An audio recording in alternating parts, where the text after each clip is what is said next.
안녕하십니까. 지난 시간에 우리가 고유어란 무엇이냐 그리고 관용적 표현이란 무엇이냐 이렇게 말씀드렸습니다. 고유어의 사전적 의미를 묻는 문제, 고유어가 문장 속에서 적당히 잘 구사되고 있느냐의 문제를 살펴봤으며, 이어서 두 번째 관용적 표현에서도 관용적 표현의 의미를 연결하는 문제, 이어서 두 번째로 관용적 표현이 문장 속에서 올바르게 사용되었느냐의 문제를 살펴보셨고, 이 시간은 속담편에 가도록 하겠습니다.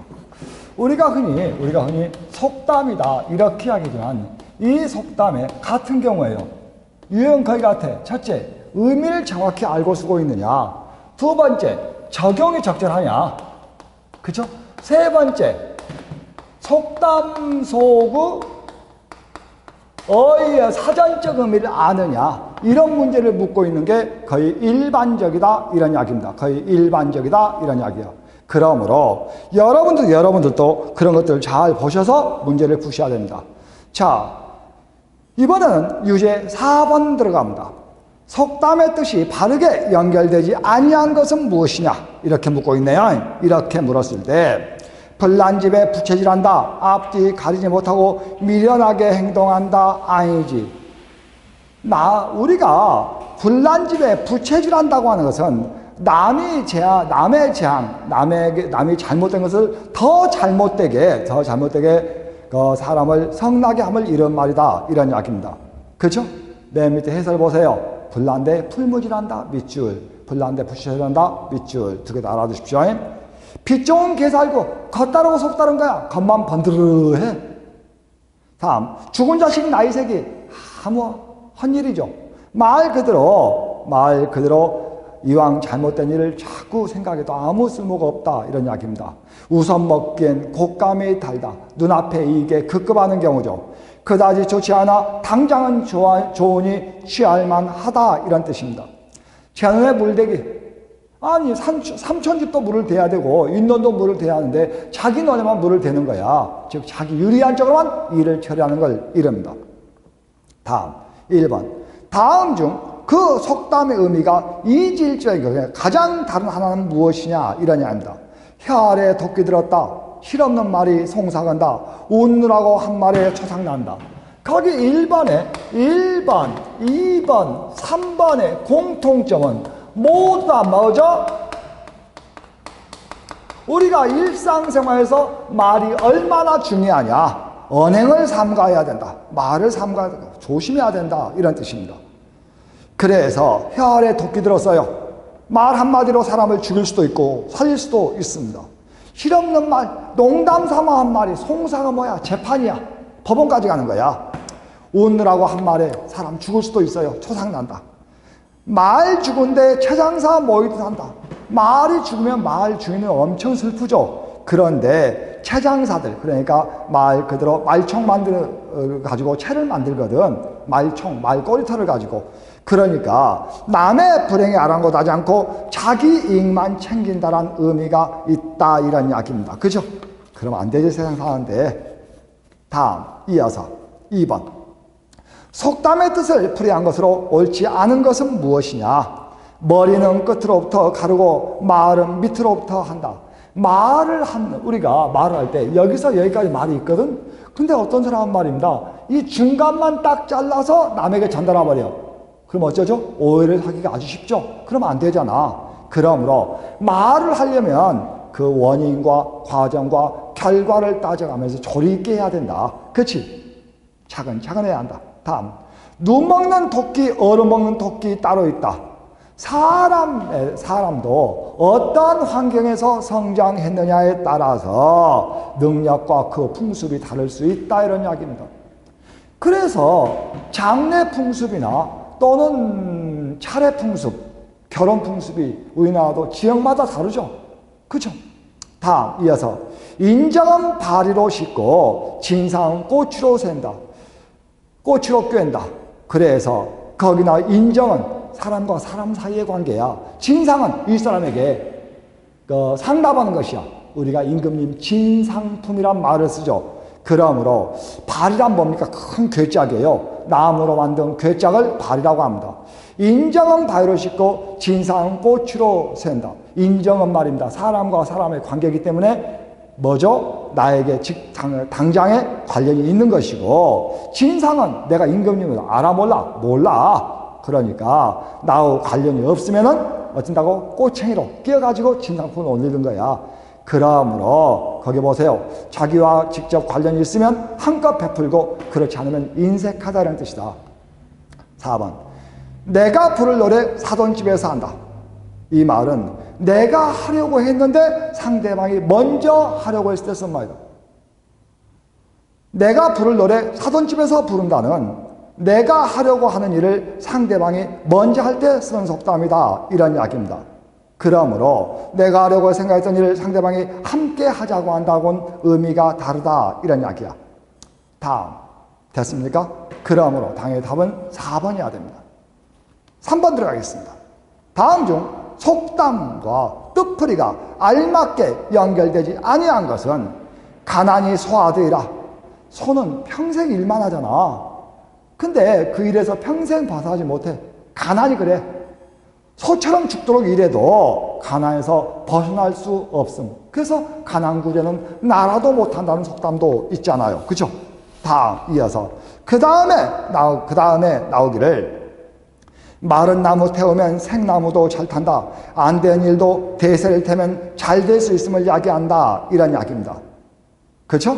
다음 바람새가 좋아야 도치를 단다. 조건이 맞으면 잘 안 되는 일도 잘 돼버리는 거야. 갈치가 갈치의 꼬리를 문다. 밑에 자중질환이란 말이 나오네요. 이번엔 말입니다. 이거 한자 잘 나오는 말입니다. 뭐죠? 이거야. 이번엔 뭐죠? 내홍이야. 우리가 고륙상쟁의 6.25 전쟁이란 말을 쓰죠. 말 그대로 말입니다. 말 그대로. 갈치가 갈치의 꼬리를 문다란 말은 아주 혈육간에 아주 친근한 사이에 서로 모함하고 음해하는 일을 말합니다. 그러면 안 되겠죠? 그러므로 당연히 4번이 틀려 있고요. 이어서 4번. 다음 중 의미가 다른 것은 무엇이냐? 1번, 2번, 3번, 4번을 보니까 말입니다. 거기 나오는 4번의 1번은 말입니다. 어떤 말이야? 줏대가 없음을 이루는 말이야. 그런데 2번, 3번, 4번은 몹시 바쁨을 의미하는 말입니다. 몹시 바쁨을 의미하는 말이다. 이런 이야기예요. 그쵸? 됐습니까? 이어서 그 다음 보시겠습니다. 이번에는 말입니다. 지문을 보고 그 지문에 알맞는 속담을 고른 겁니다. 자, 갑니다. 그때는 어땠고 8월 태명월 추석을 오거나 다른 집에서는 떡을 한다, 밥을 한다, 자식들을 곱게 입혀서 선산성매를 보내고 야단이 났는데 흥부집에는 먹을 것이 없어. 그랬네요. 그랬을 때 가만히 보니까 흉년이 들었단 말입니다. 부자나 가난한 사람이나 먹고 살기 힘들긴 똑같아. 그러나 풍년이 들면은 부자와 가난한 사람의 빈부의 격차가 확 나버린 거예요. 그래서 8월 명절이 되니까 다른 집에서는 떡을 한다, 음식을 한다, 밥을 한다, 야단이 났는데 흥부지면 먹을 것이 없어. 그러므로 4번 보세요. 풍년에 가난이 더 섭다. 이게 답이다. 이런 이야기입니다. 그렇죠? 다음 1번에 보니까 뭐가 나왔지? 수염이 석자라도 먹어야 양반이야. 의식 중에서 가장 중요한 게 먹는 것이 먼저인가 봐. 2번 가지 많은 나무 바람 잘 날 없다. 2번은 말입니다. 가지가 많은 나무, 자식이 많은 부모는 말입니다. 근심 걱정이 그칠 새가 없다는 뜻이다. 이런 이야기입니다. 다음 배고픈 호랑이 원님 알아보지 못하죠. 그렇죠? 어떻게 원님을 알아보겠습니까? 물불 안 가린다는 뜻이야. 답은 당연히 4번이었고요. 5번 들어갑니다. 독립선언문의 일부가 나와주고 있네요. 당초의 민족적 요구로서, 이때로서는 유래격입니다. 뭐뭐에서로 해석해 주십시오. 출치 아니한 양국 평합의 결과가 필경 고식적 위압과 차별적 불평과 통계 숫자상의 허시가에서 이에 상반한 양민족 간에 영원히 화동할 수 없는 원한의 구렁텅이가 거익신조 갈수록 더 깊어지는 것을 금내 실적을 똑똑히 보아라 이 일본 놈들아. 이런 이야기야. 그죠? 이랬을 때 이렇게 쓸래. 자, 여러분이 좀 그러실까봐 제가 그냥 한자로 쓰려합니다. 고식지계를 먼저 한글로 썼는데 여기 나오는 이 고자가 여러분 시어머니 고자예요. 여기 나오는 식자가 자식이란 뜻이야. 그러니까 시어머니와 자식이 만든 일시적인 계략이란 뜻이야. 그러므로 늙은 시어머니와 어린 아들이 만든 대책이 얼마나 훌륭하겠습니까? 그렇죠? 임시방편이지, 임기응변이지. 그러므로 여기 나온 고식지계는 말 그대로 임기응변, 그렇죠? 이런 뜻이야. 뭐라고? 미봉책 이런 뜻이 있다, 이런 이야기입니다. 그러므로 거기에 나오는 답이 당연히 몇 번이어야 돼? 2번 엄발에 오줌 누기해야 돼. 엄발에 오줌 누기는 말입니다. 발이 얼었어. 오줌을 누워. 그럼 발이 일시적으로 따뜻하지만 결국은 얼어버리죠. 동상 걸린단 말이야. 그치? 일시적 미봉책에 불과하다, 이런 이야기야. 그쵸? 다음 1번 개밥의 도토리는 여러분 한데 어울릴 수 없으면 이런 말이야. 우리가 쓰는 말 이런 말 있죠? 구워다 놓은 보리장어란 말이 있거든. 같은 말이야. 이어서 3번에 우물의 숭늉찾기란 말인데 매우 성급함. 3번에 우물의 숭늉찾기는 매우 성급함이야. 우리가 쓰는 말 중에서 이런 말 있죠? 딸 낳고, 자, 바꾸려 합니다. 오동나무 심어놓고 춤춘다란 말이 있어. 그랬을 때 오동나무를 심었어요. 왜 오동나무를 심었어? 딸 낳았어. 딸을 낳으니까 시집보내려고 나고 오동나무를 심었어. 그리고 어째죠? 시집보내다가 춤춰. 매우 성격이 급하면 이제 딸이 태어났는데, 그죠? 다음 소 잃고 애양간 고치기는 이미 때가 늦었음이죠. 소 잃기 전에 애양간을 고쳐야지. 그러므로 이미 때가 늦었음을 나타낸다, 이런 이야기입니다. 다음 이어서 6번 들어가겠습니다. 다음에서 말한 평등한 분배에 가장 가까운 속담은 무엇이냐? 이 문제는 여러분이 문맥을 잘 파악해야만이 답을 고를 수가 있어요. 두어키는 자원 분배의 평등의 기준으로 선망검사에서 통과할 것을 제시한다. 선망검사란 자원이 분배되었을 경우 어떤 사람도 다른 사람의 자원을 자신의 것보다 좋아하지 않아야 그 분배가 평등한 분배라는 것이다. 평등한 분배 밑줄 그어져 있죠. 그 위에 뭐라고 써 있습니까? 어떤 사람도 다른 사람의 자원을 자신의 것보다 좋아하지 않아야 돼. 됐습니까? 사람들이 평등한 처지로 참가한 경매를 통해서 모든 자원이 분배되었을 때는 어느 누구도 자신이 배당받은 자원보다 다른 사람의 자원을 더 좋아하지 않는다. 그런 점에서 분배의 결과는 선망검사를 통과한다. 그러므로 남이 가진 것을 부러워하지 않아야, 남이 분배받은 것을 부러워하지 않아야 그것이 진정한 평등한 분배다, 이런 이야기입니다. 그러니까 남의 것을 부러워하지 않는다, 이 말에 관련된 속담을 고르면 되죠. 1번은 뭐죠? 허세죠. 가난할수록 기와집죠. 이건 허세를 나타내는 말이고, 2번 칼날이 날카로워도 제 자루 못 깎는다. 중이 제 머리 못 깎는 일이지. 중이 제 머리를 깎는 일은 하기 힘들어. 그죠? 나무 일은 잘 봐주면서 자기를 못하는 경우죠. 3번은 위에서 나오는 평등한 분배와는 거리가 멀죠. 9 가진 놈이 하나 가진 놈을 부러워하니까. 부러워하면 안 된다니까? 그러나 4번은 성륜 떨어져도 안 떨어지는 유자를 부러워하지 않아. 말 그대로 다른 사람의 것을 자신의 것보다 더 부러워하지 않는 것. 몇 번? 4번. 그렇죠? 이것이 바로 진정한 평등한 분배와 위에 나오는 지문과 통하는 속담이다, 이런 이야기입니다. 그러므로 답이 몇 번? 4번이어야 된다. 다음 7번. 다음 글에 등장하는 나의 상황에 어울리는 것은 무엇이냐? 이 악장에 있었던 장모님과 점순이가 헐레벌떡하고 단숨에 뛰어나왔다. 나의 생각에 장모님은 제 남편이니까 역성을 하려니보다, 역성은 뭐야? 편들다죠. 역성을 하려는지 모른다. 그러나 점수이는 내 편을 들어 속으로 고소해하겠지. 고소해. 그죠? 고수라고 쓰여있는 이유는 오타가 아니라 여러분 잘 아신 대로 저 강원도 방언을 그대로 인용했었기 때문입니다. 대체 이게 웬 속인지 지금까지도 난 영문을 모른다. 아버지를 혼내 죽이는 죄가 내려놓고 이제 와서는 달겨들며 애그머니 망할게 아버지를 죽이네 하고 내 귀를 뒤로 잡아당기며 마냥 우는 것이 아니냐. 그만 여기에 기운이 다 꺾여 나는 얼빠진 등신이 되고 말았다. 됐습니까? 자, 문맥을 보니까 아버지를 혼내라고 했던 사람은 누구야? 점순이야. 근데 아버지를 혼내고 있는 나를 다시 혼내고 있는 건 누구야? 또 점순이야. 그러니까 나는 얼빠진 등신이 되고 말았다. 이런 이야기입니다. 그러므로 점순은 내 편을 들어줄 줄 알았어. 왜? 점순이가 아버지를 혼내주라고 했거든. 그런데 결국 뭐죠? 믿는 덕기에 발등 지켰다. 다시 몇 번? 2번이어야 된다. 이런 이야기입니다. 1번은 심술이죠. 괜히 어떤 일에 회방을 놓는 걸 가지고 이야기해. 다음, 이어서 3번, 4번 한번 보십시오. 보셨습니까? 이어서. 자, 여기까지가 여러분하고 살펴갈 속담들입니다. 앞으로 가면서 독해편에서 속담 또 많이 보시겠습니다.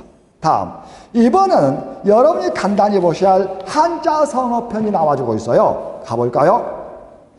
한자성어라고 하는 것은 사자성어죠. 그 사자성어의 한자 쓰기 이런 문제는 우리 부사관 시험에서 출제되지 않습니다. 한자성어가 뜻을 정확히 알고 있느냐, 그것이 적절히 구사되고 있느냐, 이것만 파악하시면 돼요. 지금까지는 거의 유형들이 같아요. 고유어도, 관용축평어도, 속담도, 한자성어도 유형이 같아. 낱말의 뜻을 묻는 문제, 그게 첫 번째. 두 번째, 적용이 올바르게 되고 있느냐, 이것이 두 번째 문제로 나타난다. 이런 이야기입니다. 다음 갑니다.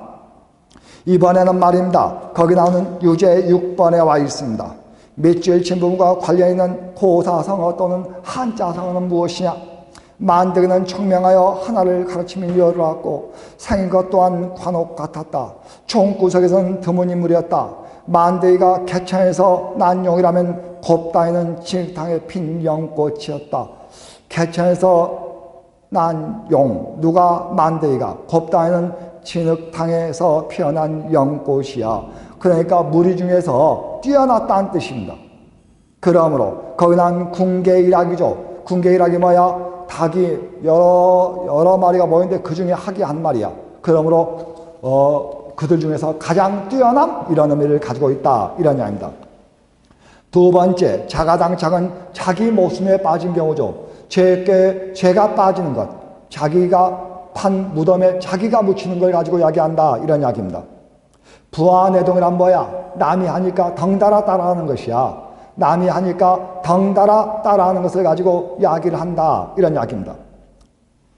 객반이주는 말입니다. 주인과 손님이 뒤바뀐 거야. 앞뒤가 바뀌었다. 이런 이야기입니다. 이걸 객반이주라고 합니다. 다 이어서 1번 들어갈까요? 현직원의 소설 운수 날에 나서 나와주고 있습니다. 먼저 1번 전화위복, 무슨 뜻이야? 화가 변하여 복이 된다죠. 고생 끝에 낙이 온다와 같은 말이야. 역지사지는 뭡니까? 입장을 바꿔놓고 생각해보자는 이야기야. 세옹지만은 인간의 길화 흉복에는 예측할 수가 없어. 인간의 길화 흉복은 예측할 수 없음을 이야기한다. 이런 이야기야. 다음, 호사다마는 좋은 일엔 꼭 막아껴, 안 좋은 일 꼭 끼게 마련이야. 그러므로 만약에 이런 문제는 말입니다. 가장 거리가 먼 것을 골라라 그러면 답이 2번이어야 돼. 그러나 우리 문제는 이 글과 가장 가까운 거니까 1번, 3번, 4번은 모두 비슷한 뜻이지만은 1번은 화가 변하여 복이 된다요. 운 좋은 날은 그날따라 돈을 많이 벌었죠. 근데 오늘 아내가 죽었단 말이야. 그러니까 좋은 일 끝에 안 좋은 일이 생긴 거니까 거리가 멀죠. 3번은 말입니다. 인간의 길, 화, 흉, 복은 예측할 수 없음을 나타내는 말이니까 이 말도 맞을 수도 있겠지만은 4번 보세요. 좋은 일은 반드시 안 좋은 일이 따라온다. 호사다마. 이게 가장 정확한 답이에요. 이렇게 비슷한 게 있을 때는 정확히 답을 골라내셔야 한다. 이런 이야기입니다. 다음 2번. 다음 아래 문장을 읽고 떠올 수 있는 한자성어를 고르시오. 사람이 두 가지를 모두 가질 수는 없다. 모든 걸 다 가지고 싶은 것이 사람이겠지만 그것은 사람들의 욕심에 불과하다. 사람은 모든 걸 가질 수 없다는 이야기입니다. 1번 각자 무치. 동물을 보면 말입니다. 뿔이 있는 동물은 이빨이 없다요. 반대로 이빨이 있는 동물은 뿔이 없겠죠. 그래서 이빨은 뭐죠? 사냥을 하거나 남을 또 공격하는 도구로 사용되지만 뿔도 마찬가지라는 이야기입니다. 코뿔소의 뿔 같은 거 말이야. 그러나 뿔이 있는 동물은 뭐가 없어? 여러분, 이빨이 강하지 못해. 그러므로 사람이 한꺼번에 두 가지를 갈 수도 없다는 이야기야. 그랬을 때 답이 1번이어야 되는 것이고 2번 결자해지. 일은 벌린 사람이 마무리를 지어야 돼. 일은 벌린 사람이 마무리를 지어줘야 한다. 이런 이야기입니다. 3번 읍차마석이야. 삼국지의 제갈량이 마석의 목을 쳤다는 이야기입니다. 근데 마석이 누구야? 제갈량이 가장 총애하던 부하의 이름 아닙니까? 그러므로 자기가 가장 총애하던 부하의 목을 침으로 해서 군기를 확립했다는 이야기입니다. 그러므로 대를 위하여 소를 희생함 이런 뜻이에요. 대를 위하여 소를 희생함 이런 뜻이다. 마이동풍이란 말 그대로 서귀의 경리기예요. 서귀의 경리기다 이런 이야기입니다. 됐습니까? 답은 1번이에요. 다음 3번 다음 식구의 내용과 관련 있는 한자성어는 무엇이냐? 어미의 풀이가 닿는 곳마다 별이 뜬다. 한 번에 깨지는 별이 있겠는가? 여기에 새 알이 있어요. 여기 알이 있는데 말입니다. 알 속에서 새끼가 부화하기 직전이야. 근데 새끼가 이제 나오면은 말 새끼가 이 알을 깨고 나가기 위해서 여기를 툭툭 쳐요. 새의 부리로. 새의 부리로 치면 어미가 여기를 쳐주는 겁니다. 어미가 칠 때 새끼는 그 소리를 듣고 거기를 깨는 거야. 어미도 깨고 새끼의 부리는 연약하잖아요. 그러니까 알을 깨기가 힘들잖아. 그래서 서로 두드려주고 해서 이걸 깨는 거야. 이랬을 때 어미가 깨는 걸 죽, 줄, 그 다음에 이게 탁이야. 그래서 줄과 탁이 동시에 이루어져야 한다. 만약에 이게 스승이라면 이게 제자야. 그래서 가르치는 사람에게 배운 사람의 의지가 함께해야만이 배움이 극대화된다. 이런 이야기입니다. 그렇죠? 그러므로 거기 나온 줄탁동시 4번 줄탁동시가 답입니다. 됐습니까? 1번의 간담상조는 아시죠? 뭘 나타내는 말이야? 아주 친한 벗이야. 아주 친한 벗의 관계를 나타내는 말이고 2번에 나오는 내조지공이야. 우리가 아내가 남편을 도와주는 걸 뭐라 하지? 내조한다 그럽니다. 이걸 내조지공이라 그래. 다음 이어서 다다익선 뭐든지 많으면 만속 좋아. 뭐든지 많으면 만속 좋은 것을 다다익선이라 그러죠. 그렇죠? 다음 이어서 그 다음에 보니까 이번에는 포기의 상황을 비판할 때 가장 상하게 올바른 것은 무엇이냐 그랬네요. 자 들어갑니다. 학문의 진리 탐구의 다른 목적이 섣불리 앞장을 살 때 그 학문은 자유를 잃고 왜곡될 염려조차 있다. 학문을 악용하기 때문에 오히려 좋지 못한 일을 하는 경우가 얼마나 많은가. 진리의 것을 목적으로 할 때 학문은 한때의 신기도와 같아 우선 찬인함을 장할 수 있을지 모르나 과연 학문을 할 수 있을까부터가 문제이다. 여기서 가장 중요한 말이 뭐냐? 첫 번째 줄에 맨 뒤에요. 학문은 자유를 잃고 왜곡될 염려차 있다. 그러니까 학문의 자유를 잃지 않게 해야 되고 학문을 왜곡해서는 안 된다 이런 뜻을 가지고 있다 이런 이야기입니다. 그러면 학문을 왜곡한 사람 누군가? 지식인이죠. 지식인입니다. 지식인이 학문을 가지고 세상에 아부하고 아참하는 것을 뭐라 그래? 1번에 나오는 곡학아세라 그래. 그렇죠? 그러면 다음 몇 번이야 됩니까? 거기 나오는 1번이 한다 이런 이야기야. 2번에 구절양장이란 말이 나오지만 구절양장이란 말은 양의 창자를 가지고 이야기합니다. 그러므로 아주 꼬불꼬불한 길을 가지고 이야기한다 이런 이야기야. 소위 학문을 하는 데 있어서 나타낸 말과는 거리가 멀고 인생사리의 험난함을 나타낼 때 많이 쓰는 말이기도 해요. 인생사리의 험난함을 나타낼 때 쓰는 말이기도 하다 이런 이야기야. 닭이망양이란 말이 나오는데 양을 잃어버렸어요. 근데 양을 잃어버렸는데 양의 발자국을 따라가다 보니까 길에 갈래가 너무 많아가지고 양이 어디로 갔는지 도대체 찾을 수가 없어. 이때 여기 나온 양이라고 하는 뭐죠? 진리입니다. 진리의 세계를 찾아서 갔더니 그 갈래가 너무 많아서 진리의 세계에 도달하기 힘들다, 이런 뜻을 가지고 있어요. 맞죠? 다음, 이어서 학수고대. 끝없는 기다림을 이룬 말이죠. 끝없는 기다림을 이룬 말이다, 이런 이야기입니다. 됐습니까? 5번 들어갑니다. 거기 5번에 나오기를 다 아래 신문기사의 내용과 부합하는 고사성으로 가장 거리가 먼 것은 무엇이냐? 난파간첩 빨산 출신 제수사 3명을 민주화운동의 유공자로 인정한 의문사 진상규명위원회에 대한 성토가 오프라인에서 이어졌고, 민주화운동 결정 철회 촉구 항의 집회가 있었다. 이들은 성명서에서 이번 결정은 자유민주주의를 버리는 것이라고 주장하고, 집회에 참가한 대한민국 북파공작원 청년 동지회 회원들을 대한민국을 지키고 수해온 그동안의 일의 목을 느낀다고 했다. 일본 대통령들은 간첩이 민주인사면 김일성도 민주수사냐며 의문사 이후 해체와 의문사위원들의 사임을 촉구했다. 한때 뭐죠? 난파간첩 빨치산, 그렇죠? 이런 식으로 대접을 받던 사람들이 민주화운동의 유공자로 대접을 받았다는 이야기입니다. 그러므로 세상이 많이 변했죠. 세상이 많이 변했다, 이런 이야기입니다. 1번은 무슨 뜻이야? 뽕나무 상자죠. 뽕나무밭이 변해서 바다가 되었습니다. 세상이 크게 변함의 뜻을 가지고 있다, 이런 이야기입니다. 1번, 2번, 3번은 모두 같은 뜻이에요. 그러나 4번은 새옹치마입니다. 무슨 뜻이 하겠습니까? 인간 삶에 있어서 길, 화, 흉, 복은 예측할 수 없음을 이름하다. 인간 삶에 있어서 길, 화, 흉, 복은 예측할 수 없다는 뜻이다, 이러한 이야기입니다. 맞죠? 이어서 6번 보세요. 이번엔 한자사가 문장 속에서 올바르게 구사되었느냐를 묻는 문제입니다. 시험에 합격하고 나니 백척간두의 선느낌이었다. 백척간두가 뭐야? 초미지급 눈썹에 불 붙었어. 백척이나 되는 나무 끝에 앉아있는 꼴이야. 매우 위험한 상태를 이룬 말이다. 그러므로 시험에 합격하고 나니까 매우 위험해? 말도 안 되죠? 몇 번이야? 1번이 틀렸네. 그죠? 1번 틀렸어. 2번. 기자들이 집 앞에 문전성시를 이루었다. 많은 사람들이 집 앞에 모였으면 이런 말이죠. 3번. 어렵게 장만 집인데 그 집값이 오를까봐 전전긍긍하였다. 전전긍긍이란 말은 매우 두려워하여 어찌할 바를 모르다의 뜻입니다. 매우 두려워하여 어찌할 바를 모르다는 뜻이야. 그러므로 3번도 틀렸죠. 4번. 그의 솔직한 고백은 그야말로 구밀복검의 태도. 구밀복검은 뭐야? 표류부동 겉다르고 속다른 거야.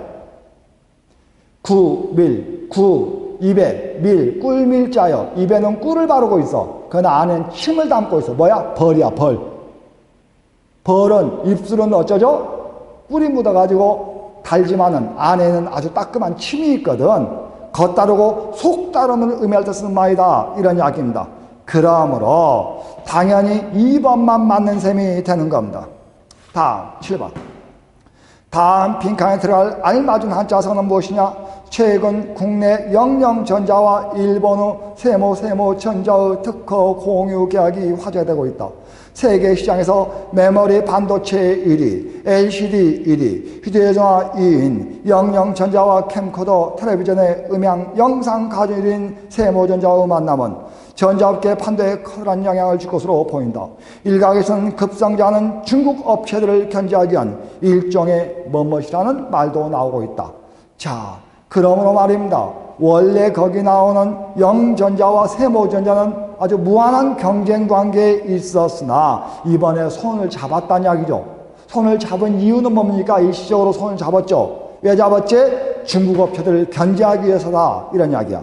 그러므로 거기에 가장 적절한 것은 5월 동주가 됩니다. 오나라 사람과 월나라 사람은 원수지가 아니에요. 그런데 같은 배를 타고 가다가 풍랑을 만났단 말이야. 그래서 그 풍랑의 위험에 공동 대처하다의 뜻을 지니고 있습니다. 그러면 답은 1번이 한다, 이런 이야기야. 2번은 말입니다. 말 그대로 구미 속초야. 그러니까 구는 개죠. 그러면 거기 나온 초는 뭡니까? 담비야. 이게 담비꼬리 뒤에 이어서 개꼬리를 붙여서 담비꼬리는 아주 귀한 거거든. 좋은 거야. 뒤가 개꼬리야. 끝이 안 좋네. 다음 이어서 1번에 격제지감은 말입니다. 세상이 크게 변했음입니다. 그렇죠? 다음 황골탈퇴 크게 변함이죠.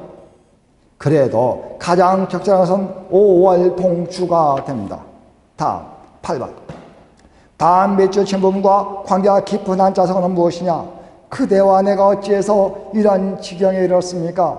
무쇠가 다 함께 굶어 죽는 것보다 차라리 짝이는 난조가 거울을 향하여 짝을 부른 것이 낫지 않겠습니까? 좋을 때는 친하고 나쁠 때는 버리는 것. 이것이 순경일 때 친하고 역경일 때 버리는 것이야. 순경이란 좋을 때야. 역경이란 좋지 않을 때야 상황이. 인정상 참아할 수 없는 일입니다만 가고 머무는 것이 사람의 뜻대로만 되는 것이 아니요 헤어지고 만나면은 운명에 있습니다. 바라건대 여기서 헤어지도록 합시다 그랬네. 좋을 때는 친하고 나쁠 때는 버리는 것. 사람 관계에서 그러면 안 되죠. 이랬을 때 거기 나오는 1번 염양세태. 나 너무 더워. 더울 때 어디에? 아주 시원한 쪽에. 아주 추워. 이때 언제? 따뜻한 쪽에. 간에 붙었다 쓸개에 붙었다. 권력이 있는 곳에 가서 붙는 걸 염양세태라고 합니다. 권세와 이익을 좇아서 자기 몸을 그쪽에 의지하는 것. 이걸 염양세태라고 한다. 이런 이야기야. 조삼모사는 간교한 꾀로서 남을 속이는 거죠. 간교한 꾀로서 남을 속이는 것이다. 이런 이야기야. 3번 당랑거철은 당랑이 뭡니까? 사마귀죠. 사마귀가 지나가는 수레를 막았어. 말 그대로 제 분수를 모르고 날뛰의 의미가 있다. 이런 이야기입니다. 다음 이어서 4번 견문발검이야. 말 그대로 모기 보고 칼을 뽑았어요. 닭 잡으려고 도끼 꺼낸 거야. 그쵸? 말 그대로 상황에 어울리지 않음을 나타낼 수 있는 말이다. 그쵸? 상황에 어울리지 않음을 나타낼 수 있는 말이다. 이런 이야기입니다. 됐습니까? 이렇게 오는 걸 가지고 이야기를 해. 다음 이어서 이번에는 의미의 관계를 묻는 문제입니다. 의미의 관계를 묻는 문제는 심심찮게 시험에 잘 나오는데 선생님이 아주 간단히 이거 한번 해볼게요. 자, 여러분 교재의 여백에 좀 적어 주십시오. 이렇게 만약에 이렇게 있단 말이야. 이러면은 요 위에를 뭐라 하지? 상이어라 그래요. 이 밑에를 뭐라 하죠? 우리가 하이어라 합니다. 여러분의 이해를 돕기 위해서 여기에 만약에 산이란 말이 있어. 그럼 여기는 뭐야? 백두산이야. 그러니까 산 종류가 많잖아. 그 중에 하나가 백두산이야. 이번에는 이걸 뭐라 하지? 단이어라 그래요. 단이어라 그러고 이쪽을 다이어라 그럽니다. 이랬을 때 우리가 단이어란 무엇이냐? 1대1이야. 1대1이고 여기는 다이어란 무엇이냐? 1대 다를 가지고 말합니다. 하나의 낱말이 오직 하나의 의만을 가질 때야.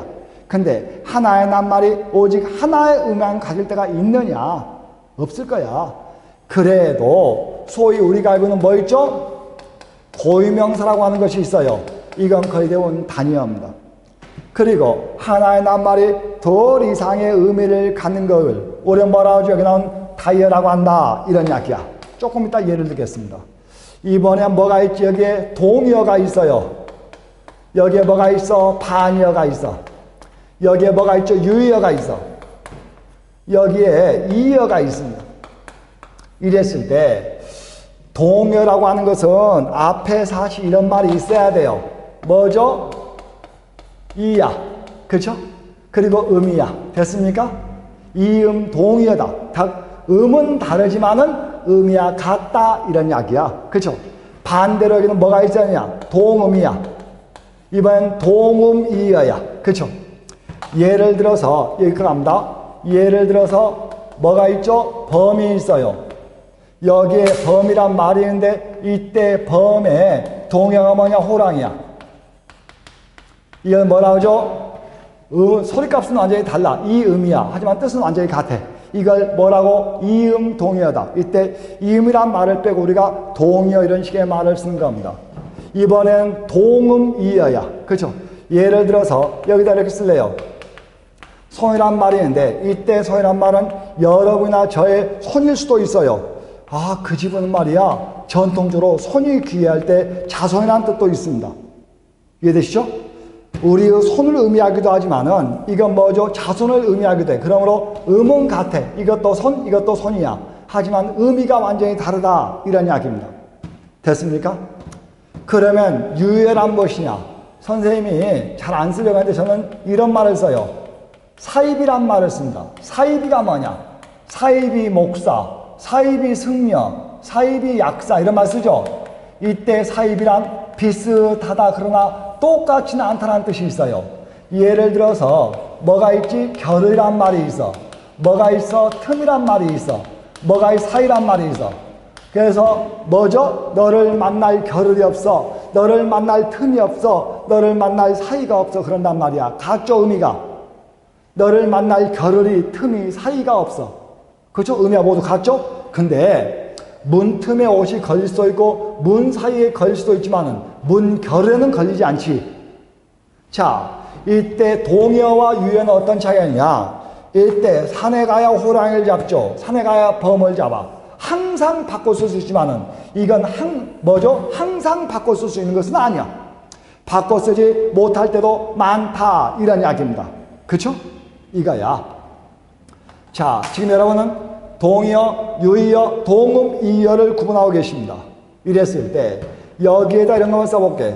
여기에 만약에 제가 어떤 말을 썼느냐? 이런 말을 써. 다리란 말을 썼어요. 이때 다리란 말을 썼을 때 뭐가 있지? 이게 신체 부위예요.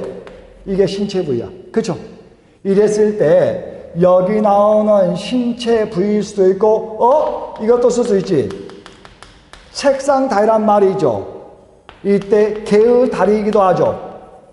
이랬을 때 이때 우리 사람의 신체 부위명으로서의 다리, 책상 다리, 개의 다리는 우리가 뭐라고? 다이어라고 하는데 이때 다리를 다이어라고 하는데 여러분이 곰곰 생각해보면 이것들은 공통점이 있죠. 뭐죠? 모두 상체를 떠받든다는 공통점을 가지고 있다 이런 이야기입니다. 이건 공통점이 있죠. 신체 부위명, 책상 다리, 개의 다리 모두 상체를 떠받든다는 공통점이 있어요. 그러므로 이건 다이어라고 이야기를 한다 이런 이야기입니다. 그런데 이번에 또 다리를 한번 뺐어. 이때 다리를 뭘로 보지? 교량이라는 의미로 본다면 이때는 이것과 이것은 음은 같지만은 공통된 속성이 없죠. 그러므로 이때 이렇게 쓸까요? 여기 나오는 다리를 제가 기억이라고 하고 여기 나오는 다리를 니은이라고 했을 때 이때 기억과 니은은 어떤 관계에 있어? 동음 이의 관계에 있어. 맞죠? 자, 이번에는 반이었는데 이 반은 다음과 같은 관계로 봐주라. 말이 좀 생소할 수 있어요. 중간항입니다. 다른 선생님들이 이렇게 설명하는데 저는 이렇게 해요. 중간항이 있냐 없냐요. 만약에 중간항이 있으면 상대반이야. 중간항이 없으면 모순반이야. 그렇죠? 예를 들어서 봐봐. 여자와 남자는 반이 관계 있지만은 남자와 여자 사이는 아무것도 없지. 그러나 이번에는 말입니다. 높다와 낮다. 반대는 뭐야? 적당한 높이가 있죠. 중간에. 이건 중간항이 뭐죠? 없고 있고 중간항이 없어. 이때 중간항이 없으면 모순반이 있으면 상대반이라 그래. 근데 앞에 있는 여학생과 나의 관계를 특별히 고려해서 스승과 제자의 관계로 놔. 이런 말입니다. 이건 관계반이라 그래. 자, 이건 관계반이라 그래. 자, 상대반이, 모순반이, 관계반이 이 세 개를 했어요. 자, 상여, 하여, 단여, 다이여, 동여, 반여, 유여, 이여. 그죠? 구분되었습니까? 이렇게 보시면 돼. 이리 했을 때 이것만 여러분 잘 이해하시면은 의미의 관계는 쉽게 이해가 된다. 이런 이야기입니다. 이리 했을 때 유제 6번 들어갑니다. 유제 6번에 뭐가 나왔느냐? 유제 6번에 뭐가 나왔냐? 거기를 보니까 며칠chen 기억을 한자로 볼까? 체면치레. 체면치레 했을 때 이 체면치레는 긍정적임과 부정적임에서 소위 중립적 가치가 있어요. 체면치레로 말입니다. 가서 참석해서 자리는 앉아 있어야지 이런 말 쓰거든. 그래서 거기 보니까 또한 같은 시기에 도덕적 명분론에 대한 관심이 고조되고 명분의 형식화와 체면치레가 성행하게 되면서 실용적 측면이 소홀히 되는 경향을 보이고 있다. 특히 성리학적 의와 리에 집착한 사대부들에 의해 현실에서 동떨어진 논의가 만연되었다. 이런 이야기입니다. 그러므로 그 밑에 나오는 밑에 두 번째 줄 명분론 밑줄 체면치레 밑줄 그러면 체면치레가 부정적으로 쓰였음을 알 수가 있어요. 그러면 2번과 4번 답이 될 수가 없지. 2번과 4번 둘 다 긍정적 의미가 있는 것이며 1번과 3번이 부정적 의미가 있으니까 그렇죠? 이렇게 답을 줄여가는 겁니다. 그 상태에서 거기를 가만히 보고 있으면은 뭐라 그래? 1번에 나오는 가식이냐 3번에 나오는 허식이냐 이런 이야기인데 거기 나오는 가식은 뭐죠? 말이나 행동을 속마음과 달리 거짓 가짜야. 거짓으로 꾸미는 게 가식이요. 허식은 말입니다. 말 그대로 뭐야? 허황되게 꾸미는 것이야. 꾸밀 식자야. 그러므로 거기에 보시면은 말 그대로 의리론적 명분론의 허구성이라고 있으므로 말 그대로 가식에 가장 가까울 것이다. 이러한 이야기입니다. 됐습니까? 그래서 답이 1번 되겠습니다. 다 이어서 2번 보세요. 그 다음에 1번 다시 볼까요? 다음 문제 1번입니다. 밑줄 친 말을 한자로 바꿔라. 자, 이번에는 우리가 쓰고 있는 말대로 한자로 바꿔 쓰기입니다. 아닌 게 아니라. 됐습니까? 뭐라고? 미상불. 급기야 도대체 언필칭 밑줄 시험에 잘 나옵니다. 말할 때마다 항상 이런 뜻입니다. 말할 때마다 항상 이런 뜻이야. 자, 2번은 여러분에게 따로 하지 않아도 여러분이 쉽게 답을 고를 수 있다라고 봅니다. 3번에 나오는 김영숙의 사랑의 형태와 장희빈에 대해서 나와주고 있는데 소위 장희빈을 희대의 독부로 보는 것이 올바르냐? 소위 그녀가 사랑의 쟁탈전에서 맹렬한 본능적인 소유욕을 가진 여자다. 이런 이야기를 하면서 소위 조선시대 한 여자가 장희빈으로 대표된 한 여자가 가질 수 있었던 이치에서 그가 할 수 있는 일은 무엇이었겠느냐 하고 찾아보는 글이 바로 이겁니다. 그런데 여기서 그냥 동요를 찾는 겁니다. 자, 바로 1번 들어가겠어요. 3번에 1번 허다하다, 많다. 그죠? 자부, 자식의 부인이야, 며느리, 청고의 일찍이. 하지만 1번, 2번, 3번 어디에 있어? 모두 이음 동의어다. 그러나 4번에 나는 본공과 전통 어디에 있어? 여기 나는 상대방이다. 상대방이다. 그죠? 맞죠? 다음, 이어서 4번. 다음에 제시된 문장의 밑줄 친 물과 같은 의미로 쓰인 것은 무엇이냐? 물이 자꾸 켜이다. 이때 켜이다는 마시다요. 그러므로 물은 이런 뜻입니다. 이랬을 때 물이 많은 과일 답이 1번이어야 돼요. 그런데 2번 옷에 붉은 물이 든다. 이때 물은 색깔이라는 의미죠. 물이 좋은 고등어, 이때 물이 좋은 고등어는 싱싱한 고등어예요. 나이트클럽에 갔더니 물이 안 좋아. 바로 그런 뜻이야. 다음 이어서 4번 한물 입은 옷. 언제? 입어서 한 번 빨았을 정도로 새 옷이란 뜻이다. 이런 이야기입니다. 됐습니까? 이어서 5번 보십니다. 5번도 여러분이 풀어보시면 되는데 거기 나오는 B번 창출하다는 뭐뭘 처음으로 만들어낸 창작 또는 창조의 의미가 있습니다. 그렇죠? 그러므로 바꿔 쓸 수 없는 말이다. 늘리다는 양적 증가를 이루는 말이죠. 다음 마지막 문제 보시겠습니다. 이어서 6번 문제를 살펴보니까 뭐가 나왔냐? 낱말의 문맥적 의미와 A와 B의 관계. 자, 보세요. 자, 이 지문을 읽을 필요가 없어. 2번 들어가다 나오다 반유관계죠. 다음 올라오다 내려가다 반유관계죠. 다음 떠오다 가라앉다 반유관계야. 그런데 태어나다와 자라다는 반유관계가 아니다. 이런 이야기입니다. 이런 것들을 가지고 우리가 이야기를 하는 거예요. 그런데 여기 나온 상이어, 하이어, 단이어, 다이어, 동이어, 반이어, 유이어, 이의 개념을 정확히 이해하지 못하시면 그 다음 페이지에 나오는 문맥적 의미를 여러분이 정확히 보실 수가 없게 됩니다. 그래서 우리 교재나 문제를 푸는 것도 중요하지만 이런 개념들을 잘 알아두시라. 뭐라고? 상이어, 하이어, 단이어, 다이어, 동의어, 반의어, 유의어, 이어를 잘 알아두시라 이런 이야기입니다. 그래야 다음 시간에 문맥적 의미를 공부하시기가 아주 쉬워요. 오늘 이 시간 여기까지 했습니다. 고생들 하셨습니다.